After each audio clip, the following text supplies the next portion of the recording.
जिनेंद्र शुरू करते हैं। जय श्री जय श्री जय श्री। चलिए हम शुरू करते हैं। हाँ,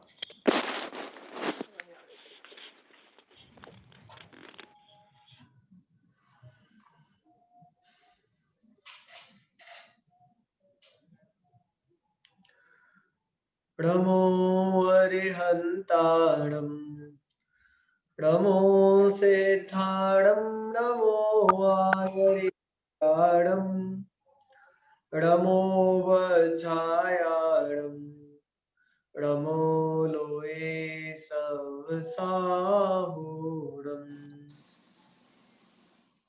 वंदे तु सब सिद्धे ध्रुवमचलमणोवमं गतिं पत्ते वोक्षामि समय पाहुर मृणमो सुत केवली बड़ेतम।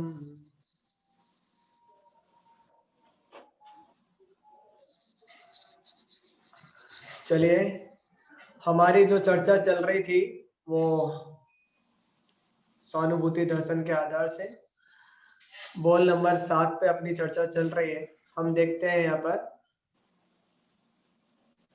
मुमुक्षु, यहाँ प्रश्न किया बहन श्री से किसी मुमुक्षु ने कि राग से भेद करने में कठिनाई तो दिखती है, राग के समय राग से निराला ज्ञाता सो मैं हूँ यह कठिन तो लगता है, फिर भी आपके समझाने पर। आप में से किसी का माइक अनम्यूट है, प्लीज म्यूट कर लीजिए, डिस्टरबेंस हो रहा है थोड़ा।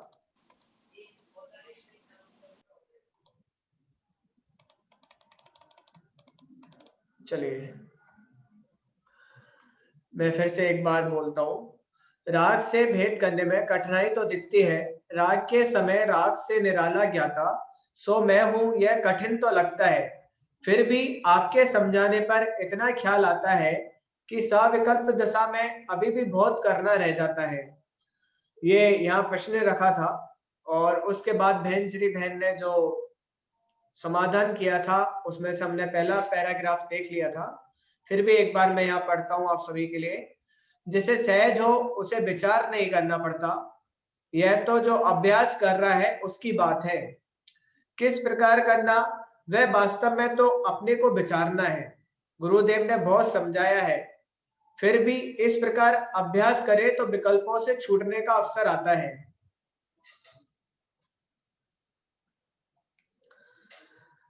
जिसे सहज हो उसे विचार नहीं करना पड़ता, यह तो जो अभ्यास कर रहा है उसकी बात है। क्या कहा उन्होंने, या उसकी बात नहीं है जिसको वास्तव में सहजता से सब कुछ अलग भेद विज्ञान जिसका प्रारंभ हो चुका है और भेद ज्ञान में उसके अलग ही राग अलग भिन्न मालूम पड़ रहा है और अपना स्वरूप अलग भिन्न मालूम पड़ रहा है, यहाँ उसकी बात नहीं है। जिसे सहज हो उसे विचार नहीं करना पड़ता, यह तो जो अभ्यास कर रहा है उसकी बात है। क्या कहा उन्होंने, यह तो जो अभी अभी अभ्यास करना प्रारंभ कर रहा है, जिसे धीरे धीरे स्वाध्याय की रुचि लगी है, जिसने अभी अभी स्वाध्याय करना प्रारंभ किया है, जिसने धीरे धीरे अभी आत्मा को समझना प्रारंभ किया है और जो अभी ये समझ रहा है कि मेरा स्वरूप कैसा है, यह बात उसकी है। तो जिसने अभी अभी अभ्यास प्रारंभ किया है, कौन सा अभ्यास, कि भेद विज्ञान का अभ्यास। कैसा अभ्यास, कि वास्तव में ये जो शरीर दिखाई दे रहा है वो मैं बिल्कुल नहीं हूं, जिसे आज तक मैंने मैं पना मान करके रुचि करके बैठा हुआ था, जिसके लिए मैंने अपना जीवन का अधिकांशता भाग पूरा न्यौछावर कर दिया, जिसके लिए मैं अभी तक ये मान के चल रहा था कि ये है तो मैं हूं और ये नहीं है तो मैं नहीं हूं, ऐसा मानकर चल रहा था। लेकिन ये क्या हुआ, मुझे तो आज पता चला कि अरे ये शरीर से भिन्न जो वास्तव में एक आत्म नाम का जो द्रव्य है, जो आत्मा है, वास्तव में वो मैं हूं। तो वो एकदम से जागृत हो उठता है, अरे ये क्या हुआ। जैसे कि आपने सुना ना कि समूह शरण में जाकर के और जैसे ही वहां कोई जीव बैठता है जिसकी भली होनार है और वो सुनता है कि अरे ये भगवान तो मुझे भी भगवान कह रहे हैं, और वो तुरंत आत्मानुभूति कर लेता है। तो यहाँ उन्हीं की बात चल रही है कि वास्तव में जिसने अभी भी स्वाध्याय प्रारंभ किया था और स्वाध्याय के माध्यम से जिसको अभी अभी ये पता चला कि वास्तव में मैं शरीर नहीं हूं, मैं तो आत्मा हूं, मैं तो जीव हूं, तो फिर आज तक की जो भूल थी वो, अरे अब उस पर विचार करने की आवश्यकता नहीं है, अब तो क्या अभ्यास करने की आवश्यकता है, भूल थी वो निकल गया, क्योंकि जो काल बीत गया है उसमें मैं कोई चेंज कर सकता नहीं हूं। लेकिन अब जब मेरे को ये समझ में आ गया कि वास्तव में शरीर अलग है और आत्मा अलग है, तब जाकर के यहाँ से मेरा अभ्यास प्रारंभ हुआ। तो क्या अभ्यास करना कि वास्तव में यहाँ किस प्रकार करना, वह वास्तव में तो अपने को विचारना है। जो अभ्यास है किसका, मैं और शरीर को भिन्न भिन्न करने का। मैं मतलब आत्मा, शरीर अर्थात जो जिसमें ये आत्मा रह रहा है और जिसमें एक में एक बुद्धि करके हमने अपना अधिकांशतः जीवन का भाग बेकार निकाल दिया है। लेकिन अब वास्तव में हमें जब यह पता चला है कि ये शरीर से अलग मैं आत्म नाम का आत्म जो तत्व है वो मैं हूं, तो वास्तव में अब मुझे क्या करना है कि किस प्रकार करना है, क्या करना है, भेद विज्ञान किस प्रकार करना है, वह वास्तव में तो अपने को विचारना है। गुरुदेव ने बहुत समझाया है, देखिए उन्होंने यहाँ साफ कहा, गुरुदेव ने बहुत समझाया है, फिर भी इस प्रकार अभ्यास करें तो विकल्पों से छूटने का अवसर आता है। किस प्रकार, तो वो नीचे बता रहे हैं, देखिए फिर भी इस प्रकार अभ्यास करें तो विकल्पों से छूटने का अवसर आता है। देखिए क्या कह रहे हैं, अपन देखते हैं। निर्णय किया हो कि शरीर तो जड़ है, ठीक है। सर प्रथम तो क्या किया हो कि निर्णय किया हो कि शरीर तो जड़ है, मैं जुदा हूं, परंतु शरीर में कोई रोग आए अथवा खाने पीने की क्रिया होती हो, उस समय मैं जुदा हूं और यह जड़ है, वैसा भास कहाँ होता है, उसकी परिणति एक तो एकत्व कर रही है। बहुत सुंदर बात कही है यहाँ पर बहन श्री बहन ने, और बिल्कुल सत्य कह दिया है कि पहले निर्णय किया हो शरीर तो जड़ है, जिसने अभी अभी अभ्यास करना प्रारंभ किया है ना भेद विज्ञान का, कि वास्तव में शरीर तो जड़ है, ये मेरे से बिल्कुल अलग है, जुदा है, मैं इसमें अड़ा नहीं हूं, ये मुझ में अड़ा नहीं है, इस प्रकार का बहुत भेद विज्ञान जिसने कर लिया हो। परंतु उन्होंने साफ कहा, ये परंतु मतलब बम विस्फोट, उन्होंने कहा परंतु परंतु शरीर में कोई रोग आए अथवा खाने पीने की क्रिया होती हो, उस समय मैं जुदा हूं और यह जड़ है, वैसा भास कहाँ होता है। ये बिल्कुल सत्य बात है। बड़े से बड़े स्वाध्यायी जीव विचलित होते हुए देख लिए जाते हैं जब शरीर में कोई रोग आ जाता है। तो विचार करके देखिए, मैं किसी के ऊपर उंगली नहीं उठा रहा हूं ऐसे करके, क्योंकि मैंने सीखा है कि आप यदि एक उंगली किसी के ऊपर उठा रहे हैं तो तीन आपकी तरफ ही है, ये तीन उंगलियां आपकी तरफ जा रही है। इसलिए मैं किसी के ऊपर उंगली नहीं उठा रहा हूं, लेकिन मैं विचार करने के लिए कह रहा हूं आपसे। सबको विचार करना है, मुझे भी करना है और अपन सबको विचार करना है कि वास्तव में कदाचित जिनको ये लगता है हम बहुत स्वाध्यायी है, हमने बहुत स्वाध्याय किया है, तो अभी कोरोना आया था और कदाचित किसी को कोरोना हो गया या उसके पड़ोस में कोरोना हो गया, तो अपन को भय नहीं लग रहा था कि कहीं हमें कोरोना नहीं हो जाए। तब हमारा सारा भेद विज्ञान कहाँ चला जाता है, तब ये दृष्टि क्यों नहीं रह जाती कि अरे ये शरीर तो जुदा है, ये शरीर तो सदा काल अलग है, कोरोना जिसको होना है वो मैं नहीं हूं और मेरे को कभी कोरोना होगा नहीं। सॉरी, बहुत विचार करने की आवश्यकता है, बहुत बहुत बहुत विचार करने की, कि वास्तव में हम बहुत अभ्यास करना चाहते हैं। बीच में प्लीज आप लोग अपना माइक म्यूट रखिए। हाँ चलिए, मैं क्या बोल रहा था कि वास्तव में हमें यह विचार करने की आवश्यकता है कि जिस समय हमें ये लग रहा होता है कि अरे मैंने तो बहुत विचार किया है, हो सकता है मेरे को ही सम्यक दर्शन हो गया हो सकता है कि हाँ क्योंकि मेरे को तो शरीर अलग अलग दिख रहा है, लेकिन रोग के काल में शरीर अलग दिख रहा है या नहीं दिख रहा है, सबसे बड़ी बात तो यहाँ ये खड़ी हो गई है। चलिए रोग की बात तो अलग रही, खाने पीने की क्रिया होती है उस समय मैं जुदा हूं और ये जड़ है, वैसा भास कहाँ होता है, उसकी परिणति तो एकत्र कर रही होती है। ये मेरी बात नहीं, ये बहन श्री बहन ने कही है वाली बात, कि उसकी परिणति तो कहाँ एकत्र कर रही होती है, कि उसकी परिणति उस राग में, क्या कौन से राग में, या तो रोग होगा तो शरीर के प्रति जो राग है उसमें, और भोजन कर रहा होगा तो भोजन में जो राग है, तो अभी शरीर के प्रति जो राग पड़ा हुआ है तो वहां पर उसकी परिणति एकत्र कर रही होती है उस राग के साथ में।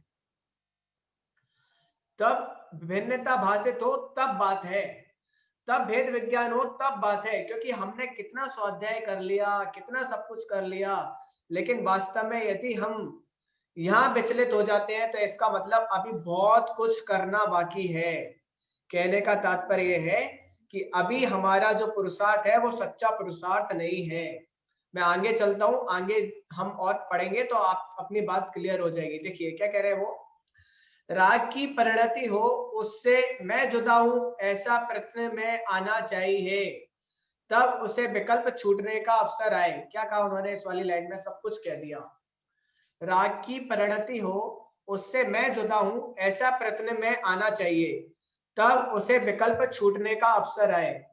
तब जाकर के कोई विकल्प छूट सकता है। कौन सा विकल्प, कि ये शरीर के प्रति जो हर पल चिंता रहती है ना, ये रहेगा नहीं रहेगा, इसके बाद का परिणमन कैसा होगा, और अभी यदि किसी के सामने वास्तव में कोई बात सुना दे अभी बुढ़ापे की, तो जो अभी युवा वर्ग होता है ना, तो वो बड़ा चिंतित हो जाता है कि वास्तव में बुढ़ापा अपना भी आएगा और हमारी दशा ऐसी हो गई। तो मैं आपको सच्ची घटना बता रहा हूँ, हम यहाँ 5 लोग हैं साथ में, और हम 5 लोग अभी कहीं बाहर निकले थे घूमने के लिए। शाम को भोजन के बाद हम घूमने के लिए निकलते हैं अक्सर, तो हम घूमने के लिए बाहर निकले थे। तो वहां एक वृद्ध अवस्था में एक महिला दिखी जाती हुई। तो वृद्ध अवस्था में वो महिला दिख रही थी और ऊपर सिर पे क्या था, लकड़ी थी, बड़ी बड़ी पेड़ की लकड़ियां लाद करके ले जा रही थी। चला नहीं जा रहा था, फिर भी वो बुजुर्ग महिला उन लकड़ियों के बोझे को लाद करके ले जा रही थी।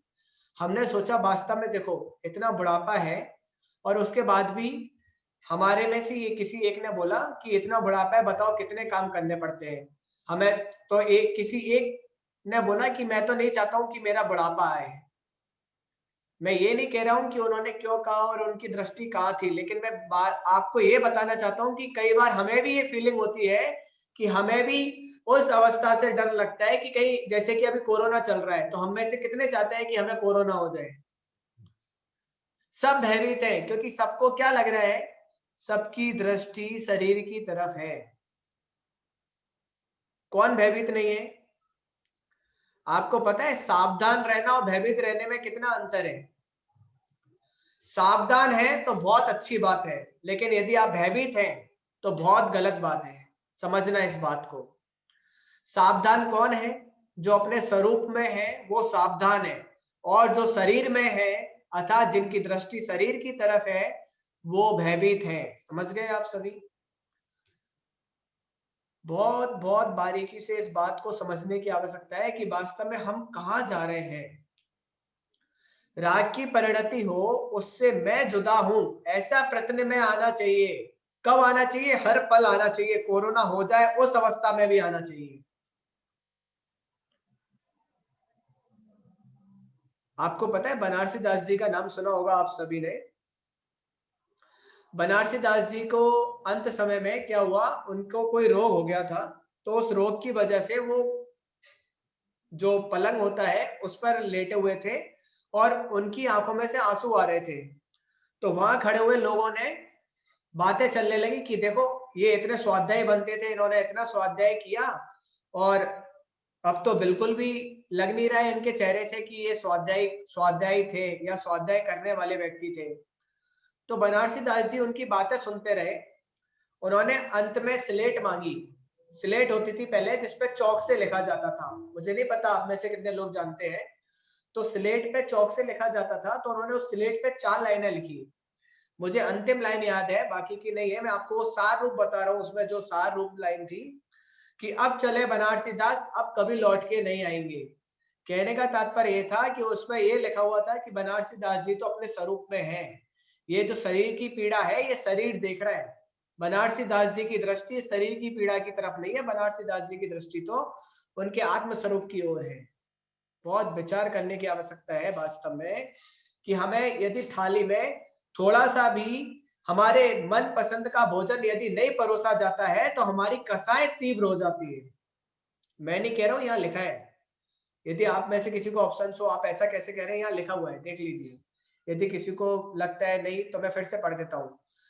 परंतु शरीर में कोई रोग आए अथवा खाने पीने की क्रिया होती हो, उस समय मैं जुदा हूं और जड़ है वैसा भास का होता है, उसकी परिणति तो एकत्र कर रही है। कहां पर एकत्र कर रही है?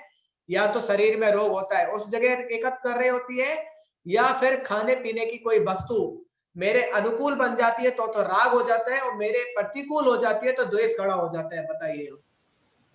बहुत सच्ची बात है चैतन।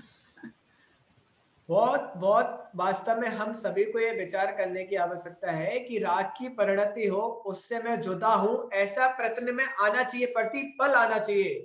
क्योंकि हम स्वाध्याय किया, मुझे नहीं पता आप डेली स्वाध्याय करते हैं सभी, या वीक में 2 डेज करते हैं, मैं तो कहता हूं जब भी करते हैं, लेकिन स्वाध्याय की जो बातें हैं वो तो आपके चित्त में रह ही जाती है ना।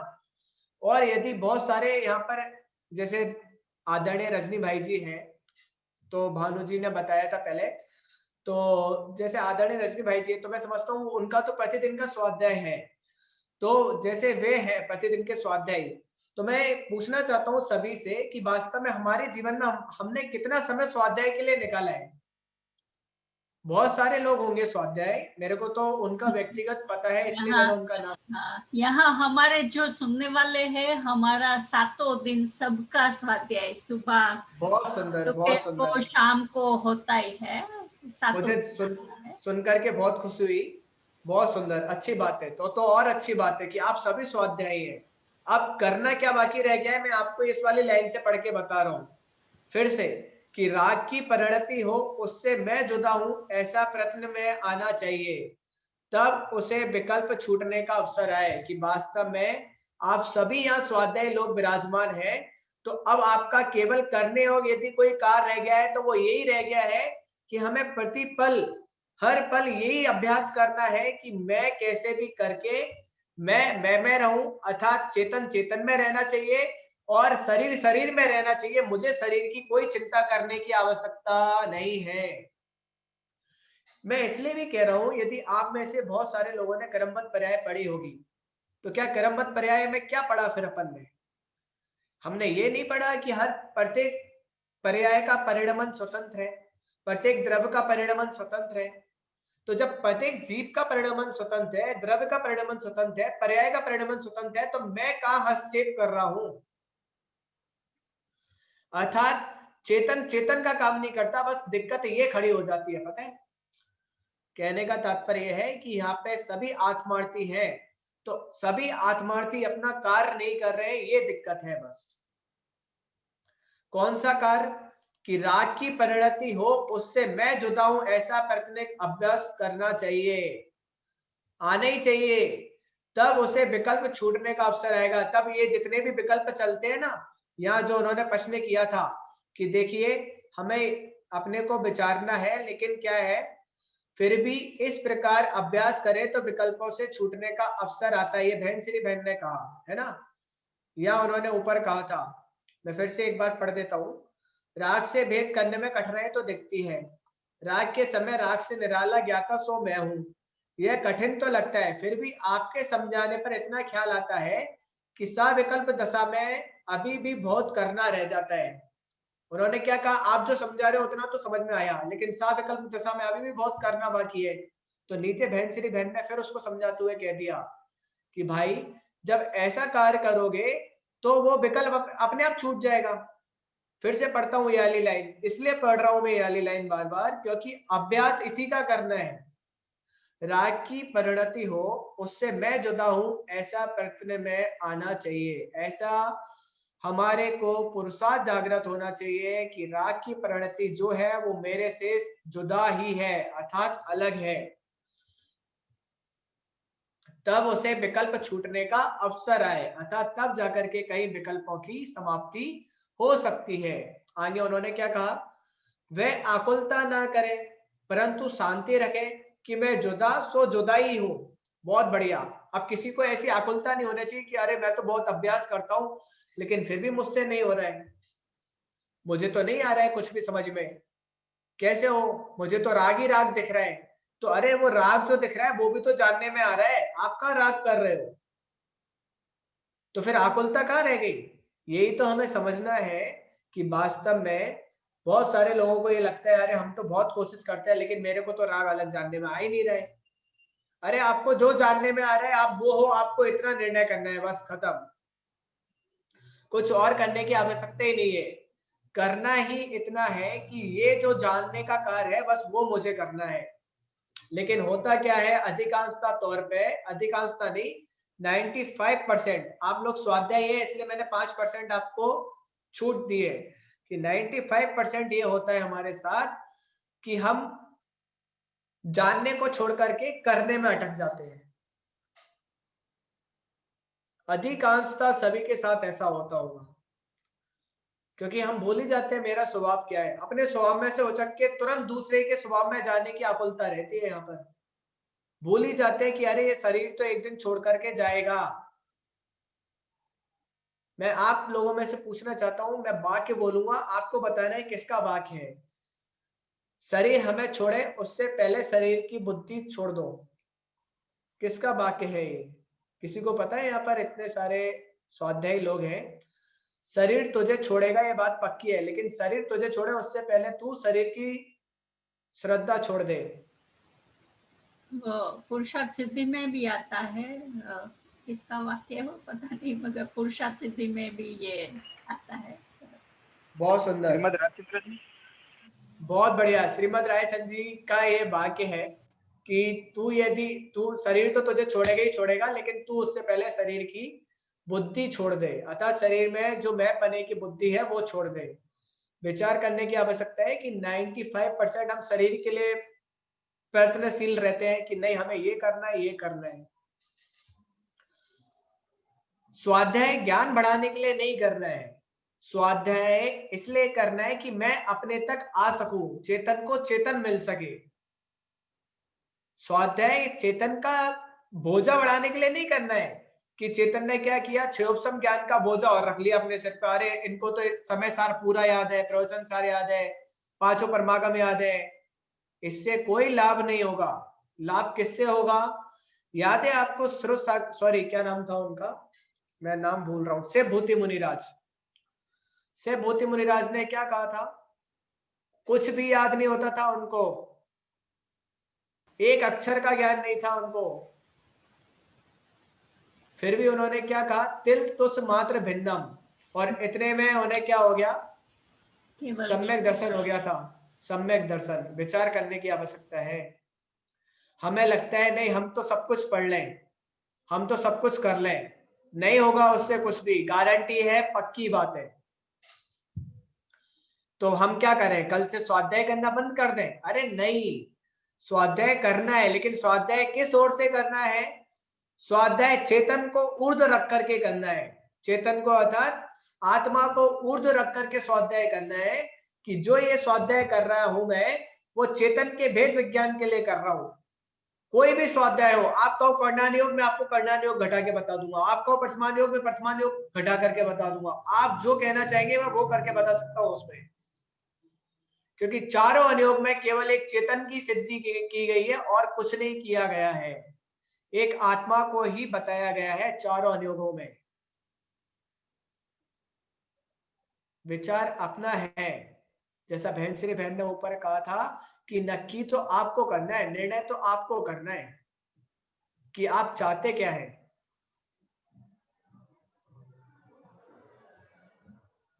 बहुत विचार करने की आवश्यकता है। हाँ, वह आकुलता ना करे परंतु शांति रखे कि मैं जुदा सो जुदा ही हूं। कोई कितना ही कहे कि नहीं शरीर और आत्मा तो एक है, अरे नहीं, हमें तो हर क्षण यही अभ्यास करना है कि शरीर और आत्मा सदा भिन्न भिन्न है, और ये अभ्यास करते हुए आकुलता नहीं करनी है, शांति रखनी है। यह विकल्प कब टूटेगा? अब बहुत सारे लोगों को होता है नहीं हमें तो विकल्प चलते रहते हैं, और विकल्प चलते रहते हैं तो हम कुछ कर नहीं पाते हैं, विकल्पों में अटक जाते हैं। बहुत सारे लोग ये बोलते हैं कि देखिए हम इतना स्वाध्याय करते हैं और स्वाध्याय करते करते कभी आत्मा की तरफ जाने की कोशिश करते हैं तो विकल्प आ जाते हैं, तो हम क्या करें फिर? अरे विकल्प तो आएंगे, विकल्प आएंगे, और कब तक आएंगे? कि जब तक आप निर्विकल्प नहीं होंगे तब तक विकल्प आएंगे। इसलिए आवश्यकता यह है कि विकल्पों को आता हुआ देख करके भी चेतन चेतन में रहना चाहिए, बस। अर्थात आत्मा को, प्रत्येक जीव के आत्मा को अपने आत्म स्वरूप की ओर ही दृष्टि करके बैठे रहना चाहिए। उन्हें विकल्पों में अटकने की आवश्यकता नहीं है। यह विकल्प कब टूटेगा, कब टूटेगा, ऐसे विकल्प के पीछे आकुलित ना होकर जुदे होने का पुरुषार्थ करना। देखिए, मैं अपनी कोई बात नहीं कह रहा हूं, यदि हो सकता है मेरी बातों से आपको शिकायत हो, लेकिन यहां मैं कोई अपनी बात नहीं कह रहा हूं, जो यहाँ लिखा हुआ है वही बात कह रहा हूं। देख लीजिए, यह विकल्प कब टूटेगा, कब टूटेगा, ऐसे विकल्प के पीछे आकुलित ना होकर जुदे होने का अर्थात पृथक होने का पुरुषार्थ करना चाहिए। हर क्षण यही अभ्यास करना चाहिए इस जीव को कि कैसे भी करके ये चेतन भिन्न है और शरीर अलग है, दोनों साथ में रहते हैं, खाते पीते गाते नाचते सब कुछ करते हुए। मैं आपसे पूछता हूँ, भरत चक्रवर्ती क्या कर रहे थे और क्या नहीं कर रहे थे? दोनों बातें हैं मेरी। भरत चक्रवर्ती क्या कर रहे थे और क्या नहीं कर रहे थे? मैं ही आपको जवाब दे देता हूँ। जी, भानु जी बोल रहे हैं, बोलिए भानु जी। हाँ, वो सभी करते थे मगर उससे भिन्न रहते थे। बहुत सुंदर। कि मतलब आप देखिए, 6 खंडों के अधिपति और 6 खंडों पे राज करना है। हाँ, 60,000 वर्षों तक युद्ध करना है मैदान में जाकर के। उसके बाद भी वो भरत चक्रवर्ती अपने स्वरूप में लीन है। वास्तव में क्या, मैं तो विचार भी आता है ना यदि उस तरफ का, तो एक चेहरे पे अलग ही प्रसन्नता छा जाती है कि वास्तव में क्या आनंद होता होगा एक अपने स्वरूप का। विचार करके देखिए आप सभी, एक अलग ही हर्षोल्लास होता है, पता है, जब मुझे पता चलता है अरे मैं तो अजर अमर तत्व हूँ, मुझे मेरा कोई नाश नहीं कर सकता, मैं जो हूँ वो मैं ही हूँ बस। ये शरीर जा सकता है लेकिन चेतन का कभी नाश नहीं हो सकता, अर्थात इस आत्म स्वरूप का तो कभी नाश नहीं हो सकता। ये शरीर तो छोड़ेगा ही, पक्की गारंटी है, लेकिन इस शरीर ने जो मेरा राख का सरफेस तैयार किया हुआ है, जो राख का बहुत बड़ा एरिया तैयार कर लिया है, इस शरीर में मैं पने की बुद्धि से, यदि मैंने सर्वप्रथम और प्रथम में इस शरीर से मैं पने की बुद्धि नहीं छोड़ी, तो ये मेरा ही सर्वनाश करेगा, ये पक्की बात है। क्योंकि वापस मैं उन चारों गतियों में भटकता रहूंगा, वही नरक और निगोदों के चक्कर लगाता रहूंगा। यदि वास्तव में अब हमें ये लगता हो कि हाँ, अब मुझे यहाँ और नहीं भटकना है, अब मुझे यहाँ यहाँ बहुत भटक लिया है, अब मुझे वापस इन चारों गतियों में नहीं अटकना है, तो अब क्या कीजिए, केवल मैं पने का अभ्यास कीजिए। अर्थात एक मैं जो आत्मा है उसकी श्रद्धा कीजिए, उसका निर्णय कीजिए। पहले सब प्रथम में प्रथम,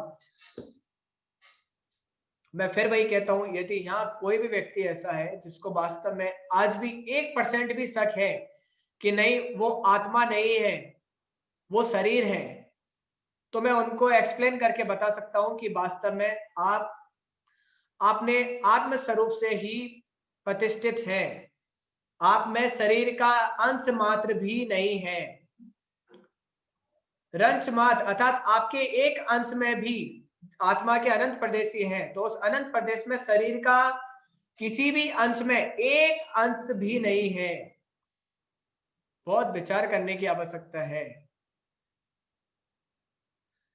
आगे देखते हैं हम, यह विकल्प कब टूटेगा, कब टूटेगा, ऐसे विकल्प के पीछे आकुलित ना होकर जुदे होने का पुरुषार्थ करना। कि वास्तव में हमें क्या करना है कि विकल्प तो जब टूटेगा तब टूटेगा, अपने समय पे ही टूटेगा, लेकिन मैं और शरीर सर्वथा भिन्न भिन्न है, और इसी को भिन्न भिन्न पने का हमें पुरुषार्थ करना है। अर्थात इस शरीर के माध्यम से जितने भी राग की परिणति और राग खड़े हो रहे हैं, उन सबसे मैं सर्वथा भिन्न हूं, उसी का अभ्यास करना है। आगे क्या कहा देखते हैं हम, मैं जुदा हूं और जुदा होना ही मुक्ति का मार्ग है। ये देखिए, मैं जुदा हूं और जुदा होना ही मुक्ति का मार्ग है। अभी तक मैंने जितनी भी बातें कही एक लाइन में समा गई सारी बातें, कि मैं जुदा हूं और जुदा होना ही मुक्ति का मार्ग है। वास्तव में यदि आज तक जितने भी सिद्ध हुए, अनंत सिद्ध हुए हैं आज तक, तो वो इसी मार्ग से हुए हैं। उन्होंने केवल एक अपने आत्म स्वरूप की श्रद्धा की थी, किसी और की श्रद्धा नहीं की थी। और तो छोड़िए, इस शरीर में के साथ में रह करके भी इस शरीर की श्रद्धा नहीं की थी। विचार करने की आवश्यकता है। तो हमें भी यदि वहां सिद्ध शिला में जाकर के विराजमान होना है, हमें भी सिद्धों सा सिद्ध होना है, तो उसके लिए हमें एक ही कार्य करना होगा कि सर्वप्रथम में प्रथम चेतन को चेतन में होना पड़ेगा। कहने का तात्पर्य यहाँ जितने भी आत्मार्थी विराजमान है, उनको एकमात्र अपने आत्म स्वरूप की श्रद्धा करनी होगी। आगे देखते हैं। जुदे होने का प्रयास अभ्यास करना चाहिए। उसके लिए उलझन, आकुलता या जल्दबाजी करने से भी विकल्प नहीं टूटता। और लीजिए, जुदे होने का प्रयास अभ्यास करना चाहिए। अब उसके लिए आकुलता नहीं होनी चाहिए, अपने चेहरे पे सिकन नहीं आनी चाहिए, माथे पे सुकड़न नहीं आनी चाहिए कि अरे मेरे को तो जुदा होने का, मैं इतना अभ्यास कर रहा हूं उसके बाद भी मेरे से आत्मा अलग दिखाई नहीं दे रहा, शरीर अलग दिखाई नहीं दे रहा। अरे आपके सामने ये दोनों अलग अलग नहीं हो जाएंगे, अलग अलग है, ये विश्वास आएगा। लेकिन आप सोचें कि शरीर ऐसा खड़ा हो जाए और आत्मा इधर खड़ा हो जाए, कभी नहीं होगा। या जहां विराजमान है इस शरीर में आत्मा रहते हुए भी आत्मा सदा काल इस शरीर से भिन्न है, सदा काल भिन्न है। और ये अभ्यास करते हुए हमें ना तो किसी उसके लिए देखिए क्या लिखा है यहाँ पर, उसके लिए उलझन, आकुलता या जल्दबाजी करने से भी विकल्प नहीं टूटता। बहुत सारे लोगों को ये शिकायत थी कि हमें जो विकल्प चलते हैं वो समाप्त ही नहीं होते। तो विकल्प कभी समाप्त नहीं होंगे जब तक आपकी ये प्रोसेस चलती रहेगी कि नहीं हम तो इतना अभ्यास करते हैं उसके बाद भी विकल्प आके खड़े हो जाते हैं। विकल्प अपने तत्समय की योग्यता से ही समाप्त होंगे। हमें क्या करना है, हमें चेतन की ओर का ही पुरुषार्थ करके चलना है। केवल और केवल चेतन को चेतन में ही पुरुषार्थ करना है। विकल्प तो वास्तव में अपने आप समाप्त हो जाएंगे। किसी को यहाँ कोई प्रश्न है तो आप पूछ सकते हैं।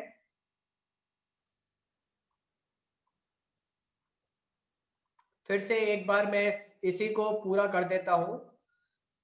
भानु जी हमारे पास अभी कितना समय और है? हमारे पास अभी 5-6 मिनट है, 5-6 मिनट। ठीक है, हाँ, तो मैं एक बार इसी को और रिपीट कर देता हूँ जिससे सभी को एक बार क्लियर हो जाए, है ना। हाँ। मैं फिर से एक बार यहाँ से बहन श्री बहन के ही बोल से ले रहा हूँ और जो उन्होंने कहा वही ले रहा हूँ सीधे। जिसे सहज हो उसे विचार नहीं करना पड़ता। बहुत सुंदर बात उन्होंने यहाँ कही कि वास्तव में जिसे सहज हो जाता है उसे किसी प्रकार के विचार करने की आवश्यकता नहीं होती। यह तो जो अभ्यास कर रहा है उसकी बात है कि जिसने अभी अभी अभ्यास करना प्रारंभ किया है तो वो कैसे अभ्यास करे, तो उसके लिए बात कही कि किस प्रकार करना, यह वास्तव में तो अपने को विचारना है। और गुरुदेव श्री ने बहुत समझाया है। फिर भी इस प्रकार अभ्यास करे तो विकल्पों से छूटने का अवसर आता है कि वास्तव में गुरुदेव श्री ने समझाया। लेकिन फिर भी यदि वो इस प्रकार अभ्यास करता है, किस प्रकार, तो उन्होंने नीचे बताया, पूरा क्लियर किया कि निर्णय किया हो कि शरीर तो जड़ है और मैं जुदा हूं। उन्होंने वो बात भी कह दी कि जिसने बहुत बार निर्णय किया हो कि शरीर तो जड़ है और मैं जुदा हूं, परंतु शरीर में कोई रोग आए अथवा खाने पीने की क्रिया होती हो, उस समय मैं जुदा हूं और ये जड़ है, वैसा भास कहाँ होता है। तो ये गलती अधिकांशता हम सभी से होती है। लेकिन वास्तव में जिसे पक्का निर्णय करके और अपने आत्म स्वरूप की श्रद्धा करनी हो तो उसको ये निर्णय अवश्य करना होगा कि ये जो शरीर है और रोग है ये मेरे से सर्वथा जुदा है, अर्थात अलग है। शरीर में मैं नहीं हो गया और शरीर मेरे में नहीं हो गया है। शरीर मेरे से सर्वथा अलग है और मैं शरीर से सर्वथा अलग हूं। आगे उन्होंने कहा उसकी परिणति तो एकत्व कर रही है, किसमें, इसी चीज में कि शरीर को रोग हो गया तो रोग कैसे ठीक होगा। ठीक है, खाने पीने की क्रिया होती है तो उसकी परिणति उसमें एकत्र कर रही है। लेकिन नहीं, हमें क्या करना है कि राग की परिणति हो उससे मैं जुदा हूं, ऐसा प्रत्यय में आना चाहिए कि जो राग की परिणति चल रही है उससे मैं सर्वथा कैसा हूं, भिन्न हूं। तब उसे विकल्प छूटने का अवसर यहाँ पर आएगा। वह आकुलता ना करे परंतु शांति रखे, मैं जुदा हूं सो जुदा ही हूं। या बहुत सारे स्वाध्यायी लोग हैं, सभी को ये विकल्प खड़ा होता होगा कि हम इतना अभ्यास करते हैं और उसके बाद भी हमारा ये विकल्प का काल छूट ही नहीं रहा है, विकल्प आते ही रहते हैं। तो सभी से एक बात है जो यहाँ बहन श्री बहन कह रही है कि वे आकुलता नहीं करें, शांति बनाए रखें, क्योंकि विकल्प का जब काल छूटने का आएगा तो विकल्प अपने आप छूट ही जाएंगे, उसमें कोई दो राय नहीं है ना। फिर उन्होंने कहा आगे, यह विकल्प कब टूटेगा, कब टूटेगा? ऐसे विकल्प के पीछे आकुलित ना होकर जुदे होने का पुरुषार्थ करना। क्या करना? कि मैं अलग हूं और ये शरीर अलग है।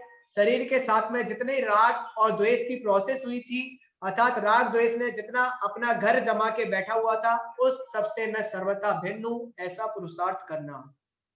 और फिर अंतिम 2 लाइनों में उन्होंने कहा कि मैं जुदा हूं और जुदा होना ही मुक्ति का मार्ग है, कि वास्तव में मैं सर्वथा इनसे जुदा हूं, अर्थात भिन्न हूं, अलग हूं, और ये अलग होना ही मुक्ति का मार्ग है। इसके अलावा और दूसरा कोई मार्ग इस संसार में नहीं है।